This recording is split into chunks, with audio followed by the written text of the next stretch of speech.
Let's do this.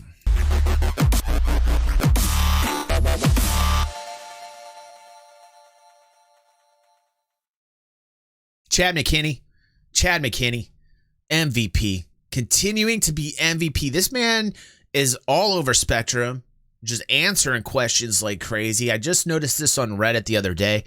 Chad McKinney answering more questions that are being asked of dynamic server meshing and server related issues, and he's just knocking them down. I saw this. Board Gamer covered it actually, and Board Gamer did a pretty thorough job, but I wanted to go over it just because I had a couple things I wanted to say about some of the issues that we saw here, and I also wanted to link a very useful tool for you guys. Because there's a lot of people that are asking me out there, tons of people. You wouldn't even believe how many people ask me, and they go, DG, like, what are the issues going forward here? Like, why is Star Citizen taking so long to come out? You know, these are from new people and from people in the community that have been here a while, and I get tons of direct messages asking me, like, what is it that is preventing this game from coming out? And I would say that a lot of it has to do with the dynamic server meshing. Also static server meshing.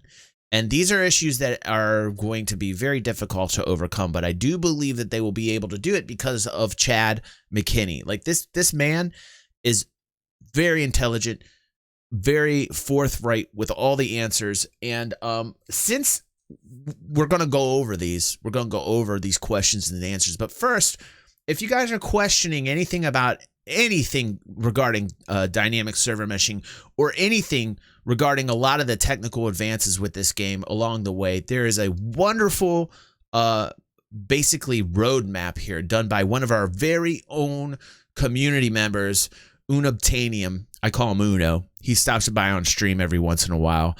I love Uno. Very similar to Breezy. Like Breezy does the same thing, but with like the map and stuff. He does a lot of like the geographical type maps and system maps that I absolutely love. And now Uno's on the case, and he really made what I think is a very, very wonderfully graphical, detailed overall, basically an overview of everything that's been done here in green. And we can see object containers, client-side object container streaming, server-side object container streaming. These are things that have been completed along this road. And the sub kind of genres or the sub problems to get to the top problem, right? So like all the smaller problems like the serialized variables, multi-threading, megamap, all these things that they have gone through to get to object container streaming. If you literally click in this introduction, you can click here, boom. I mean, this guy did a lot of work. Uno, you're fantastic, dude. And he explains to you every single thing regarding server meshing, client object container streaming. It's just, I can't believe the amount of work that's been put into here. I mean, you can click into every single thing that's been done. There had to be so much work being done here.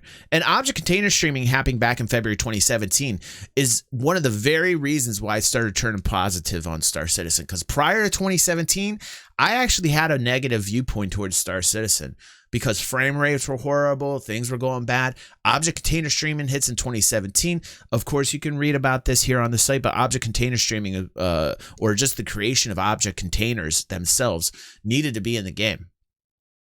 And vastly improve the performance. And that's when my overall perspective kind of switched gears. I started being more neutral. I started being more positive. And now I'm in that neutral positive kind of camp when it comes to Star Citizen because of this, because they did this. But wow, the things that are being worked on right now, static server meshing. So you can go here, you can read about static server meshing. I won't get too much into details. I will put the link down below. You guys can read all about this, but that's what's currently in the works. So that's where we're at.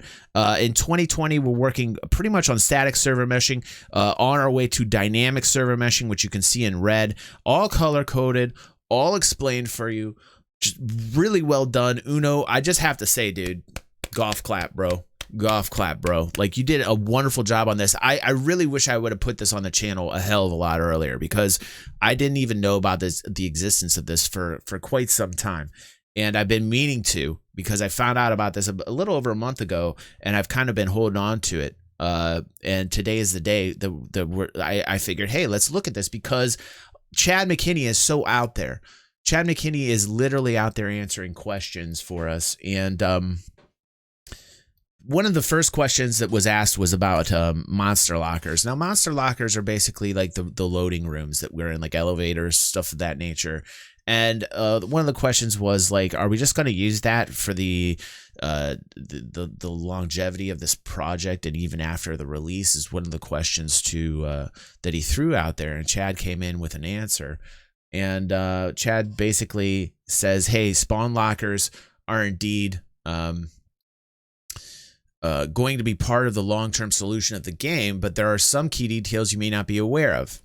First, there is an assumption here that the entities spawned by these lockers are completely blank slates, and when they despawn will never be seen again. This isn't going to be the case for all the NPCs, as there are at least two mechanisms we are going to use to which would result in a similar behavior to what you are looking for. First, there will be a class of NPCs of higher importance. We knew that already. Bam! Oh my goodness, Hammer.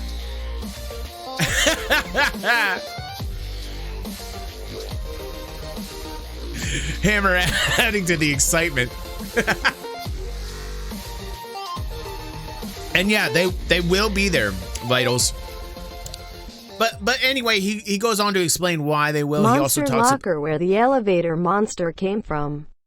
Yes, but he also talks about like going forward with quantum, and how quantum will literally like be an equation or an algorithm that's running in the background. And then when you're in an instance where you're literally flying through this equation, when it happens in regards to trading or any other economic activity, that the NPCs will basically spawn into existence around you. So he talks about that. He talks about why the lockers are going to be something that are going to stay in the game, but why it's not like a negative thing. So that was pretty interesting. There is a question here about, will you by any chance go back and fix all the known issues? Basically talking about the order in which they're developing the project, talking about fixing all the bugs now and then releasing live versions afterwards, rather than what they're doing. And that's really not the way things are going to go, because you can always expect new bugs when you're in game development.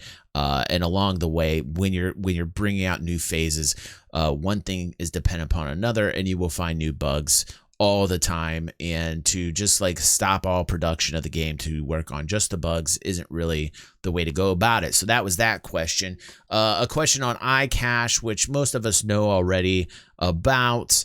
He does make a silly joke right here. But where I want to get to, let's see here. So here's one thing that was neat. So SSOCS and the ability to populate the world with many locations, caves, mining pits, outposts, settlements, refineries. By the way, I'm putting the link down there for you guys as well, who's watching on the YouTubes right now, so you guys can go in and look at some of these questions yourself. But Sig says SSOCS did work as intended, and Tony's point is still valid. There are some other reasons why we haven't pushed the envelope on the numbers of these satellite areas, including work done on the procedural generation tools to make that content interesting and improve the pipeline for authoring it. The move to iCache will also help us move in that direction, since we are pre-seed the database with the content and not have to store it locally in memory on every DGS like we do now with the current prototype backend SSOCS is using. That was kind of interesting to me. So that was an interesting question. With a number of features being held back because of prerequisites, how are resources being used in the meantime? Every case is different, says Chad. So there isn't a single answer. In some cases, the teams are just working on something else. However, there are places where certain parts become available for internal usage and testing so that features can start to be developed against it, even though the entirety isn't ready for release. So there was a whole bunch of questions here regarding server issues. This is his third round of answering questions. Again, I will stay with the fact that Chad McKinney is MVP of the year. He is like Cloud Imperium MVP of the year, and I really appreciate the fact that he's out there answering questions from the community directly, and he is the man responsible for getting us to the point where we can get these servers to mesh statically and dynamically, and give us this MMO feel, these large scale battles. And in Uno's map, he does talk about an interesting instance where when we get in these large fleet battles, they are going to have some serious workarounds, or says they need to really pay attention to how they're going to go about planning dynamic server meshing for larger fleet battles. And that was an interesting read as well. So anyhow, I just wanted to provide just a basis for you guys, and put those links down in the YouTube videos below so you can check this out. But this is a huge tool for people that don't understand what dynamic server meshing is, don't understand object containers, SSOCS. This is just a wonderful resource here. And Uno, I would like to say thank you, bro. Uno is a member of this community, and we really appreciate you, man. Thank you. Any comments or questions down below in the video? This is going out to YouTube's. Put it there. I'm getting back to our live show with our fam right here. That is here live with me now on stream. You guys should be here live. You guys need to be here live.